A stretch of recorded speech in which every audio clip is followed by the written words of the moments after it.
अगदी बरोबर आहे। खरं तर जी माहिती मिळते ती म्हणजे 6 जणांचा प्राथमिक जी माहिती मिळते की याच्यामध्ये मृत्यू झाल्याची माहिती मिळते, मात्र अधिकृतरित्या प्रशासनाकडून अजूनही या संदर्भातला दुजोरा जो आहे तो दिला जात नाही। मात्र सध्या घटनास्थळावरती एनडीआरएफची टीम असेल तर रेस्क्यू टीम ज्या आहेत त्या पोहोचलेल्या आहेत। स्थानिक लोकप्रतिनिधी जे आहेत ते त्या ठिकाणी पोहोचतायत। साधारणतः एक तासापूर्वीची ही घटना आहे, त्यामुळं प्रशासन जे आहे त्या ठिकाणी पोहोचण्यासाठी वेळ लागतो। मात्र एनडीआरएफची टीम जी आहे ती घटनास्थळावरती दाखल झालेली आहे।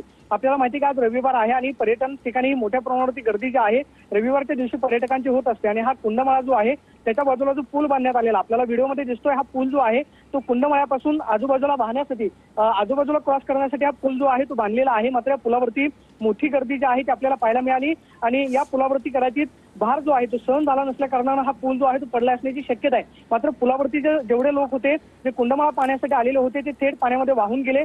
सध्या आपण पाहतोय की तो त्या ठिकाणी आपल्याला खडकाळ भाग पाहायला मिळतोय।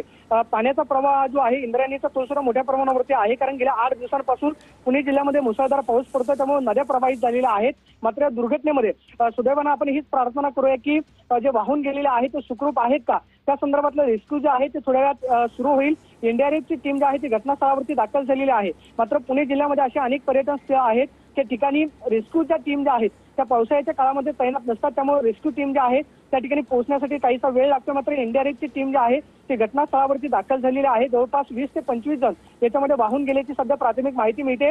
मात्र 6 जणांचा दुर्दैवी मृत्यू झालेला आहे। त्या संदर्भातला अधिकृत दुजोरा जो आहे तो सध्या स्थानिक प्रशासनाने दिलेला नाही।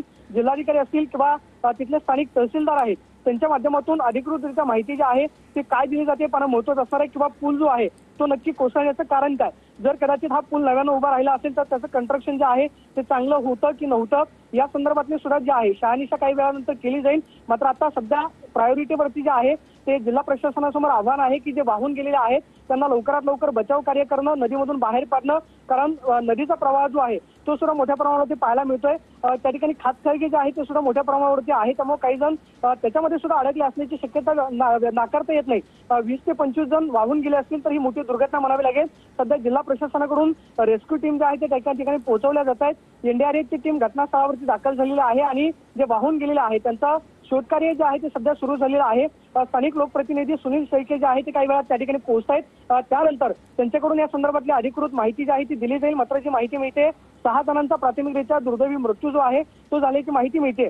या सगळ्या घटनेची चौकशी जी आहे ती केली जाईल। मात्र ही घटना जी आहे ती अतिशय धक्कादायक आणि दुर्दैवी म्हणावी लागेल, कारण 20 ते 25 जण पाण्यामध्ये आपण पाहतोय की वाहून गेलेलं आपल्याला पाहायला मिळतात। व्हिडिओमध्ये जर दृश्य आपण पाहिलं तर काहीसा गोंधळ जो आहे तो सुद्धा त्या ठिकाणी आपल्याला उडायला पाहायला मिळाला, कारण जे लोक पुलावरून खाली पडलेले होते त्यांना रेस्क्यू जे आहे तिथले स्थानिक जे पर्यटक फिरण्यासाठी आलेले होते त्यांच्या माध्यमातून रेस्क्यू करण्याचा प्रयत्न झाला। व्हिडिओमध्ये आपण पाहतोय की एका व्यक्तीला जे आहे ते 4 जण आपण ओढून नेताना पाहायला मिळतात। कदाचित भार जो आहे तो नदीमध्ये पडला आणि त्यामुळे अनेक जणांचे हातपाय जे आहे ते मोडले असण्याची सुद्धा शक्यता नाकारता येत नाही, कारण खरं आपण पाहतोय की खडक जो आहे तो सुद्धा मोठ्या प्रमाणावर आपल्याला पाहायला मिळतोय। त्यामुळे त्या परिस्थितीमध्ये रेस्क्यू जे आहे ते करणं प्रशासनासमोर आव्हान असणार आहे, कारण पाण्याचा प्रवाह आहे। 20 ते 25 जणांचा शोध जो आहे तो काही वेळामध्ये जिल्हा प्रशासनाकडून घेतला जाईल। मात्र एनडीआरएफची टीम जी आहे ती घटनास्थळावरती पोहोचली आहे आणि एनडीआरएफ कडून रेस्क्यू ऑपरेशन जे आहे ते राबवले जाते। वृषाली, नक्कीच प्रदीप, असे जोडलेले रहा। आपण महत्त्वाचे अपडेट प्रेक्षकांना सांगूया। पुण्यातील कुंडमाळ्याजवळील इंद्रायणी नदीवरील पूल कोसळलेला आहे। यात 6 जणांचा मृत्यू झाल्याची माहिती आमदार सुनील शेळके यांनी दिलेली आहे।